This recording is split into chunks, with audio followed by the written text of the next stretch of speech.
Hello everyone.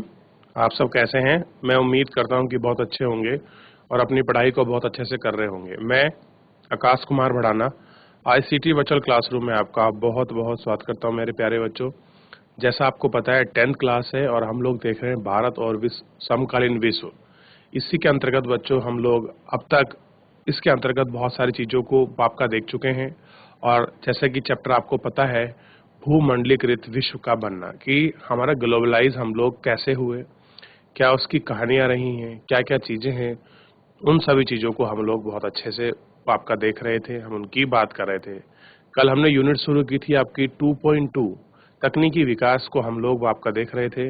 हम उस पर अपनी बहुत अच्छे से बात कर रहे थे। आज हम लोग जहाँ से हमारा अंतिम टॉपिक छूट गया था वहाँ से आगे बढ़ेंगे।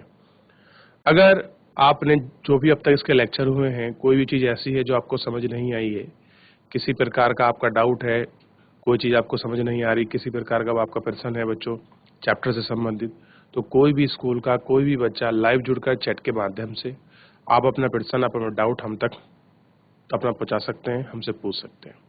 कोई भी स्कूल का कोई भी बच्चा। चलिए, अगर आपको कोई प्रश्न नहीं है तो सीधे हम चलते हैं डिजिटल बोर्ड की तरफ। देखिए बच्चों, हमारा टॉपिक तो आपको पता ही है कि हम कर रहे थे तकनीकी की आपकी भूमिका। क्लियर है कि जो हमारी आपका टेक्नोलॉजी है उसकी क्या भूमिका है, उसको हम लोग आपका अपने लेक्चर के माध्यम से देख रहे थे, उसको जानने का आपका प्रयास कर रहे थे। देखिए, उससे पहले जो हम लोग आपका प्रारंभ करे थे यूनिट, वो आपको पता होना चाहिए कि इसमें हम सबसे पहले यूनिट देखे थे विश्व अर्थव्यवस्था का उदय। और आपको पता है जो हमारी यूनिट है इसके अंतर्गत वो क्या है, 19वीं शताब्दी 1815 से 1914 के बीच का जो टाइम पीरियड है उसमें विश्व कैसे एक दूसरे से कनेक्ट हो रहे थे, आर्थिक रूप से, सामाजिक रूप से, राजनीतिक रूप से, सांस्कृतिक रूप से और तकनीकी रूप से। इन सारे चीजों को हम लोग आपका देख रहे थे। तो बच्चों, आज हमसे इसी की तरफ हम लोग अबे 2.2 जो आपका यूनिट है हम लोग बात करेंगे उस पर। हम लोग क्या करे थे, तकनीकी जो टेक्नोलॉजी की जो आपकी भूमिका है, जो इम्पोर्टेंस है, उसको हम लोग समझ रहे थे कि कैसे तकनीकी का विकास हो रहा था। चाहे वो आपकी रेलवे डेवलप हुई थी, या भाप से चलने वाला जो आपका इंजन है वो आपका डेवलप हुआ था, या टेलीग्राफ की जो आपकी सुविधा मिली थी। ये सब ऐसे टेक्निकल जो आपके पॉइंट थे, ये बहुत ज़्यादा इम्पोर्टेंट थे आपके बदलाव के लिए। क्लियर है? और 19वीं सदी आते आते जो इनमें आपकी परिवर्तन हुए, आप उनकी कल्पना नहीं कर सकते कि वो परिवर्तन क्या थे, कैसे थे। इन सब चीजों को हम लोग आता देखे थे। अब देखिए, मांस उत्पादकों के व्यापार से इस प्रक्रिया का अच्छा अंदाज मिलता है। अब देखिए, बहुत सी ऐसी कंट्रियां हैं बच्चों आज भी जो अपना मीट का आपका प्रोडक्शन करती हैं और फिर उसका प्रोसेसिंग करती है और दूसरे कंट्री में उनको भेजती हैं। 1870 के दशक तक अमेरिका से यूरोप को मांस का निर्यात नहीं किया जाता था। अब देखिए, यूरोपियन जो भी आपकी कंट्री हैं, यहाँ पर देखिए क्या होता था, अमेरिका से क्या हो रहा था बच्चों, जो आपका मीट है वो उसको आपका भेजा जाता था। कहाँ से? अमेरिका से वो आपका यूरोप की तरफ।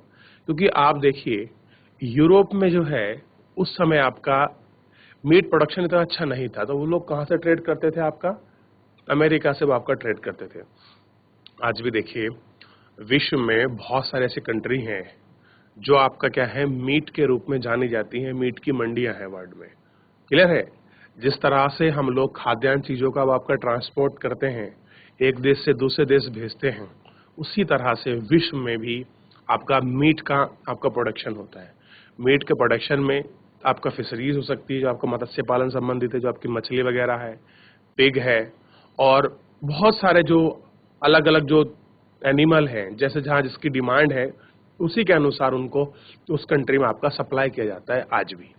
अब देखिए, उस समय केवल जिंदा जानवर ही भेजे जाते थे। अब देखिए, अगर हम लोग बात करें किस समय की, इस समय की 1870 में, तो इस समय जो भी ट्रेड हो रहा था वो क्या होता था कि जानवरों को हम लोग जिंदा भेजते थे। आज कैसे भेजते हैं? जानवरों को मारकर अब पूरे जो आपका मीट है उसका पीस बनाकर और उसको बर्फ में या फिर आपका मशीनरी के माध्यम से बहुत अच्छा आपका प्रिजर्व करके फिर हम उनको बाहर भेजते हैं, जिसमें जिन्हें यूरोप ले जाकर ही काटा जाता था, लेकिन जिंदा जानवर बहुत ज्यादा घेरे होते थे। बहुत सारे तो लंबे सफर में ही आपका मर जाते थे या बीमार पड़ जाते थे। बहुत जनों का वजन गिर जाता था या वे खाने के लायक नहीं रह जाते थे। अब देखिए, पुराने टाइम की जो है आपकी बात बता रहे हैं कि जब जानवरों को आपका भेज रहे हैं तो बहुत से जानवर तो जो है वहां तक पहुंच ही नहीं पाते थे, या तो मर जाते थे या वो आपका बीमार पड़ गए, या जो एक बहुत लंबा समय लगता था पहुंचने में। ऐसा नहीं कि बच्चों आप यहाँ से फ्लाइट पकड़ी 8, 10, 5 घंटे में देश के कोने में जहां मर्जी पहुंच जाओ, ऐसा नहीं था। पहले जो था ये सब जहाज के माध्यम से जानवरों को एक देश से दूसरे देश पर आपका ले जाया जाता था। अब कुछ लोग बीच में ही आपका मर जाते थे और क्या नहीं बचते थे, जिस चीज के लिए वो आपका ले जा रहे हैं, जो इनका पर्पज है खाने का पर्पज, वो नहीं बचता था। अब देखिए, इसी वजह से मांस खाने में एक महंगा सौदा था और यूरोप के गरीबों की पहुंच से बाहर था। अब देखिए, मीट क्या हो गया आपका यूरोप के लोगों के लिए बच्चों, क्या हुआ, एक महंगा सौदा हो गया। ठीक है, और महंगा सौदा होने के बाद बावजूद जो लोग आपका यूरोप में गरीब थे, ये उनकी पहुंच से क्या हो गया, आपका बाहर हो गया। दूसरी तरफ ऊंची कीमतों के कारण मांस उत्पादकों की मांग और उत्पादन में कमी रहती थी। अब देखिए, अगर आपकी किसी वस्तु की कीमत ज्यादा होगी, ऑब्वियस है कि उस वस्तु का जो मांग होगा और जो भी उत्पादन होगी वो क्या होगा, कम होगा। क्योंकि अगर कीमत ज्यादा है तो लोग उसको कम आपका खाएंगे, और कम खाएंगे तो डिमांड कैसी होगी, वो आपका कम होगी, और जब डिमांड कम है तो उस वस्तु का प्रोडक्शन भी क्या होगा, कम होगा। क्लियर है, ये नियम है इकोनॉमिक्स का। ठीक है, अगर वस्तुओं का रेट आपका बढ़ेंगे तो डिमांड उसकी कम होगी और सप्लाई भी उसकी क्या हो जाएगी बच्चों, कम हो जाएगी। अब देखिए, थोड़ा आगे बढ़ते हैं।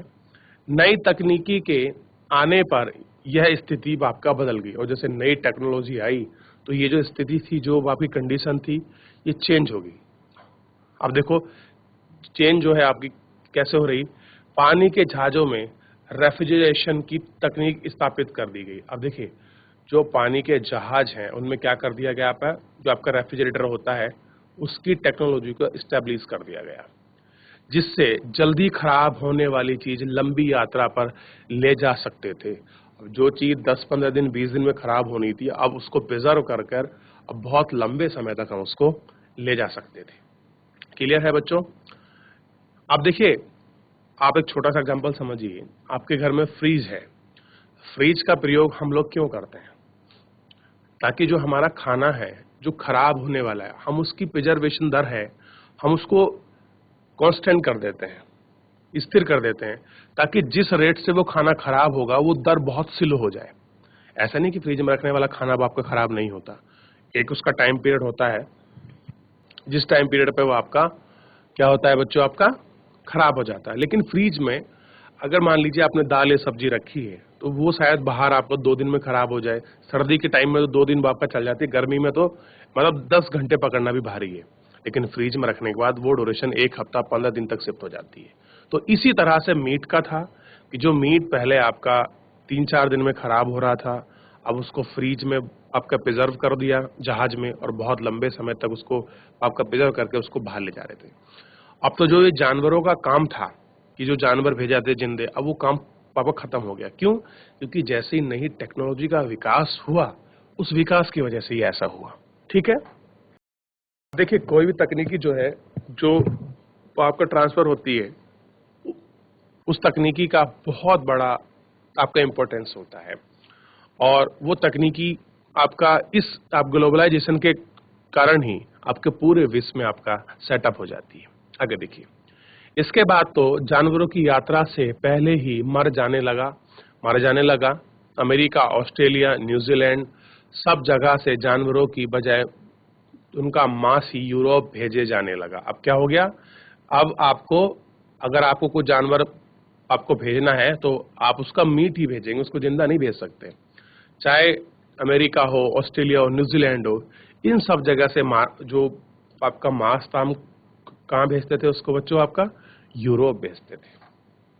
इसमें न केवल समुद्री यात्रा में आने वाला खर्चा कम हो गया, बल्कि यूरोप में मांस के दाम भी गिर गए। अब देखिए क्या बेनिफिट हुआ, यानी कि एक टेक्नोलॉजी ने आपका कितना बदलाव किया और लोगों के जीवन स्तर पर कितना फर्क आया। समझिए, भूमिका बता रहे हैं उसकी, कि जो पहले आपका कॉस्ट थी आपका समुद्र यात्रा की, वो कॉस्ट क्या हो गई बच्चों, कम हो गई। और कम होने से क्या हुआ, यूरोप में जो आपके मांस के दाम थे, जो मीट के दाम थे, वो क्या हो गए, गिर गए। यूरोप के गरीबों को ज्यादा विविधतापूर्ण खुराक मिलने लगी और खाने में क्या हो गई, उनकी डाइवर्सिटी आ गई, बहुत सारी नई चीजें क्या हो गई, ऐड हो गई। यानी कि जो गरीब जिस मीट को नहीं खरीद पा रहे थे, वो रेट कम हो जाने के कारण गरीब उसको खरीद पाए। क्यों? क्योंकि एक टेक्नोलॉजी के विकास ने लोगों के जीवन को कितना प्रभावित कर रखा था, आप इसको समझ सकते हैं। ऐसे ही आपकी टेक्नोलॉजी है हमारे पास, किस तरह से आपका इम्पैक्ट गिरती है। आप देखिए, पहले आपका मोबाइल फोन नहीं था, आज से 30-35 साल पहले, और मैं कहूं तो 25 साल पहले भी या 20 साल पहले इतनी अच्छी आपकी टेक्नोलॉजी नहीं थी मोबाइल की। और खास करें तो आपका 25-30 साल पहले किस तरह से जो आपके बड़े हैं घर में, आप उनसे पूछना, अगर वो किसी के पास गए हैं या शहर में जाना पड़ता था, तो पहले आपकी ट्रंक कॉल होती थी, फिर पीसीओ के माध्यम से आपका कॉल की जाती थी, और या फिर आपका खत चिट्ठी के माध्यम से ही अपने बारे में बताया जाता था कि कौन कुशल है, कौन कुशल नहीं है। इन सब चीजों के बारे में जानकारी मिलती थी। लेकिन आज एक मोबाइल टेक्नोलॉजी से आप देश दुनिया में बैठे किसी भी कोने के में अपने परिवार, अपने कोई भी जानने पहचाने वाले व्यक्ति से किस तरह से आसानी से उससे मिल सकते हैं। तो कितनी सुलभता आपको जीवन में मिली है, इसको आप समझ सकते हैं। ठीक है बच्चों, चलिए थोड़ा सा हम लोग इसमें आगे देखते हैं। पहले उनके पास सिर्फ आलू और ब्रेड थे, अब बहुत सारे लोगों के भोजन में मांस और मक्खन व अंडे भी शामिल हो गए। अब देखिए, जो गरीब लोग थे क्या खा रहे थे, पहले बच्चे आलू और ब्रेड खा रहे थे। अब उनके मांस में, उनके भोजन में क्या बढ़ गया बच्चों, आपका मांस, और मांस में भी और चीज ऐड होने लगी, मक्खन और अंडा, ये भी शामिल हो गए। जीवन स्थिति सुधारी तो देश में शांति स्थापित होने लगी। और जब लोगों की लाइफ स्टाइल आपकी चेंज होती है, तो कोई भी कंट्री हो, उस कंट्री में आपका जो है आपका पीस होना आपका प्रारंभ हो जाती है, और दूसरे देशों में साम्राज्यवादी मंसूबों को समर्थन मिलता है। क्या मिलता है? जो भी दूसरे बाप के साम्राज्य हैं, उन साम्राज्यों में क्या मिलता है, आपका समर्थन मिलता है उन सूबे को। देख लिया बच्चों आपने, तो इन सारी चीजों को आपको देखने की आवश्यकता थी। तो आपको ये इतना लेक्चर आपको समझ आया कि तकनीकी की भूमिका क्या थी, आप उस भूमिका को आप समझ पाए।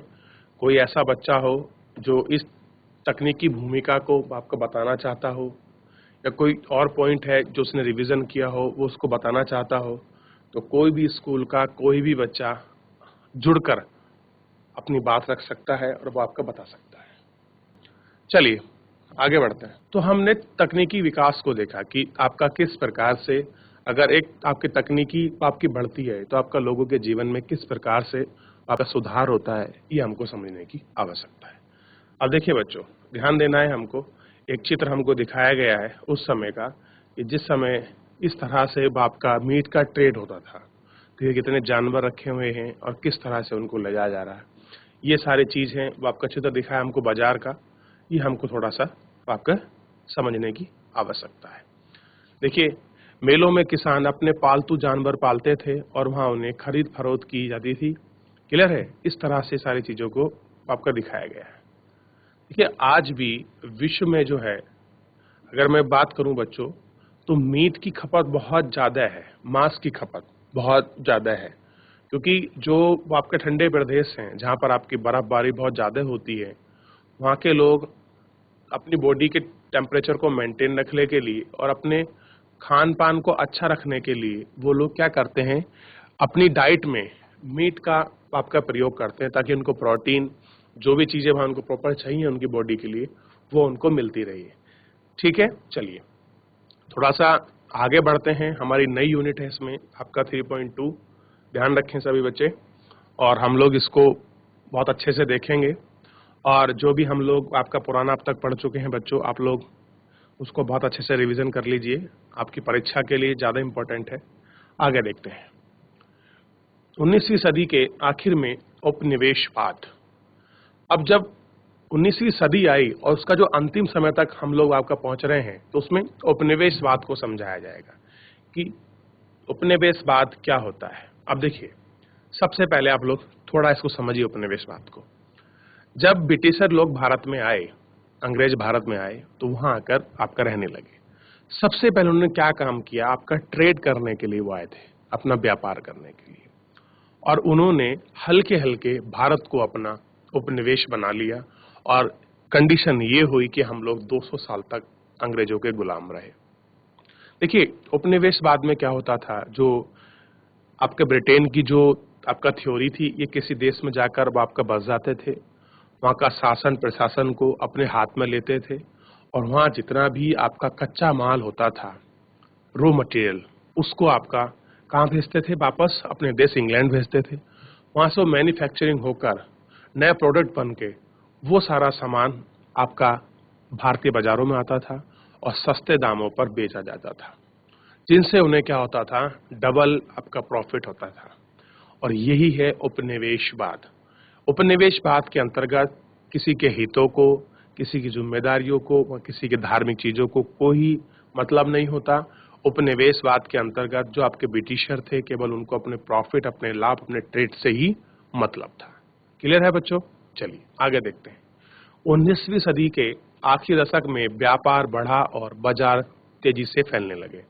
ध्यान दीजिए, क्या होने लगा बच्चों, जो आपका व्यापार है वो आपका बढ़ने लगा था, और जो व्यापार था वो भी बढ़ा और साथ में बाजार भी।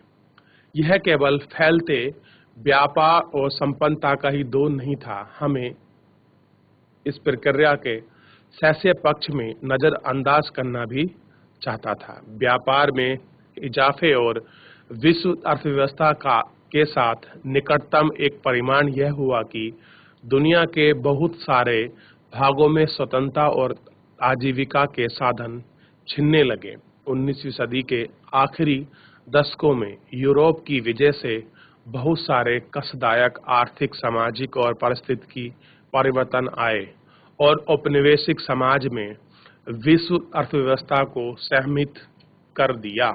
अब देखिए, जैसे ही व्यापार आपका फैला, तो व्यापार फैलने से बहुत सारे ऐसे पक्ष थे जो उनको क्या किया गया आपका बच्चों, आप नजरअंदाज किया, नहीं आपका होना चाहिए था, लेकिन उनको आपका किया गया। अब देखिए, जब आपका ट्रेड हो रहा है तो विश्व बाजार में आपकी चीजें फैलेंगी, फिर फैलेंगे तो उनका रिजल्ट भी कुछ होगा, और जब उनका रिजल्ट हुआ तो उन रिजल्ट के पीछे दुनिया के बहुत सारे भाग में जो आपकी स्वतंत्रता थी और आजीविका थी, उनके संसाधन आपके क्या हो गए बच्चों, छिन गए। क्योंकि लोगों को क्या करना था, आपका ट्रेड, और आपका ट्रेड में तो बहुत सारी चीजें ऐसी थी जो आपका उन्हें केवल अपने प्रॉफिट के लिए दिखाई देती थी, बाकी दूसरे व्यक्ति से उन्हें कोई लेना देना नहीं था। जिनसे आपके यूरोपीय लोग जब आ रहे थे, वो अपनी विजय कर रहे थे, तो बहुत सारी चीजें क्या थी, उन देशों में आपकी अलग रूप से हो रही थी, चाहे वो आपका सामाजिक हो, आर्थिक हो, आपका राजनीतिक हो, इन सारी चीजों को ये हो रही थी। अब कह रहे हैं जरा अफ्रीका के मानचित्र को देखिए। चलिए थोड़ा सा एक बार हम लोग आपका देख लेते हैं। ये रहा बच्चों अफ्रीका का मानचित्र। देखिए, अफ्रीका का जो आपका मानचित्र है ये हमारे सामने है, और हमको इसको बहुत अच्छे से देखना है। अब देखिए, ये रहा आपका टूनीशिया, भूमध्य सागर, मोरक्को, अल्जीरिया, ये रहा आपका मिस्र, और ये रहा आंग्ल में सूडान, इरिट्रिया, इथोपिया और सोमालियालैंड, जिसको हम लोग आपका सोमालिया बोलते हैं। ठीक है, ये कांगो है बच्चों, अंगोला है, और ये क्या है, दक्षिण अफ्रीका। ठीक, अब देखिए, राज्य है बच्चों, गणराज्य। ये अफ्रीका आपका महाद्वीप है, और महाद्वीप में ही एक आपकी कंट्री है साउथ अफ्रीका, गणराज्य। क्लियर है? रिपब्लिक। इसको थोड़ा आप लोग समझे। अब देखिए, ये है आपका मेडागास्कर। क्लियर हो गया? अब देखिए, इसमें दिखाई देगा कि कैसे कैसे है। थोड़ा इसको समझेंगे तो हमको और बहुत सारी चीजें ऐसी हैं जो आपकी क्लियर होंगी। अब देखिए, जो आपकी पूर्वी अफ्रीका था, यहाँ देखिए इसमें किसका राज है पूर्वी अफ्रीका के अंतर्गत, कौन आपका शासन कर रहा है। देखिए यहाँ देखिए, जर्मन आ रहे हैं, यहाँ कौन आ रहे हैं आपका, आपके पुर्तगीज हैं, यहाँ आपके जर्मन के लोग हैं। ठीक है? अब यहाँ देखिए, तो आपके फ्रेंच के हैं, ये आपका फ्रेंच सूडान हो गया। क्लियर हो गया? यहाँ भी आपके फ्रेंच के लोग जो आपका ट्रेड कर रहे हैं। यहाँ पर देखिएगा, ये आंग्ल वाले हैं, तो यहाँ इसका मतलब है कि ये कौन है, आपके ब्रिटिशर हैं। तो आपको दिखाई देगा कि कैसे करके ये लोग आपका इन जगह पर आपका ट्रेड कर रहे हैं। अब देखिए, जूम करके हमको दिखाया गया है, थोड़ा देखिए। बेल्जियम को आपका इस कलर से, जो आपके ब्रिटिशर हैं उनको इस कलर से दिखाया गया है, जो आपके कलर दिए गए हैं। तो आपको बता रहे हैं कि ये ऐसे देश हैं जिन्होंने क्या किया है, औपनिवेश को अपने को आपका बढ़ाया है और इस क्षेत्र पर अपना कब्जा करके रखा है। अब देखिए, सबसे पहले आपको देखना चाहिए, ये जो हल्का येलो कलर है, आप इसको देखिए, सबसे ज्यादा आपको ये दिखाई देगा। ये देखिए, ये है और ये है। और दूसरा कलर है ये वाला बच्चों, जो आपका फ्रेंच का है, कि आपका कितने बड़े क्षेत्र पर आपके फ्रेंच लोग शासन कर रहे थे। क्लियर है? तो ये एक छोटी सी झलक हम लोगों ने मैप के माध्यम से आपका साउथ अफ्रीका के अंतर्गत, जो अफ्रीका महाद्वीप है उसके अंतर्गत हम लोगों ने आपका देखी कि क्या पूरा कारण है, क्या चीजें आपकी बनी हुई हैं। क्लियर है? अब देखिए, अगर आप इस पूरे मैप को देखोगे तो आपको समझ आएगा कि किस तरह से आपकी यूरोपियन कंट्रियां दूसरे देशों में जाकर अपना शासन कर रही थी, कैसे वहां से उपनिवेश वहां उनको स्थापित कर रही थी। ये आपको सब चीजें आपको दिखाई देंगी और आपको पता लगेगा कि क्या कैसे चीजें हैं। तो बच्चों, ये आपको समझना है, और जब हम लोग भारत के परिप्रेक्ष्य में ये पूरी घटना पढ़ेंगे तो हम लोग भारत के चित्र को भी देखेंगे, मानचित्र को, कि कहाँ पर पहले पुर्तगाली आए, कहाँ पे फ्रेंच आए, कहाँ पर डेनिस आए, कौन कौन सा ट्रेड उन्होंने किया, और किस तरह से ब्रिटिशर लोग पूरे भारत में छा गए, उसका क्या कारण था। इन सारी चीजों को हम लोग आपका बात करेंगे। तो फिलहाल तो हम ग्लोबलाइजेशन की बात कर रहे हैं, भूमंडलीकृत विश्व का बनना। तो कैसे इम्पैक्ट हो रहे हैं, अगर एक देश दूसरे देश के साथ आपका मर्ज हो रहा है, आपका ट्रेड हो रहा है, खान पीन का कैसे इम्पैक्ट आ रहा है, इन सभी चीजों पर हम लोग क्या है आपका बात कर रहे थे। क्लियर है? तो आपको सबको ध्यान रखना है और बहुत अच्छे से इनको देखना है। मैं उम्मीद करूंगा कि मेरे प्यारे सभी बच्चे अपने लेक्चर को जाकर बहुत अच्छे से रिवीजन करेंगे, और कोई भी आपका डाउट होगा, आपका किसी प्रकार का प्रश्न होगा, तो आप लाइव जुड़कर चैट के माध्यम से आप अपना प्रश्न जरूर पूछेंगे। साथ में आपको बताना चाहूंगा बच्चों, आप जो स्कूल के बच्चे आपके प्रश्न का आंसर नहीं देते, अगर आपको नहीं भी आ रहा है तो कोई बात नहीं है, हम उसको दोबारा पढ़ेंगे, मैं आपको समझाने की कोशिश करूंगा। लेकिन ये ना करें कि आप लोग बात ही ना करें बिल्कुल भी, तो ऐसा अच्छा नहीं है। आप लोग अपने प्रश्न को जरूर पूछें, कोई भी डाउट है आप जरूर पूछिएगा। चलिए, आज के लिए इतना ही, मिलते हैं नेक्स्ट लेक्चर में। तब तक के लिए अपना ध्यान रखिएगा, स्वस्थ रहिए, और मुझसे जुड़ने के लिए आपका बहुत बहुत धन्यवाद।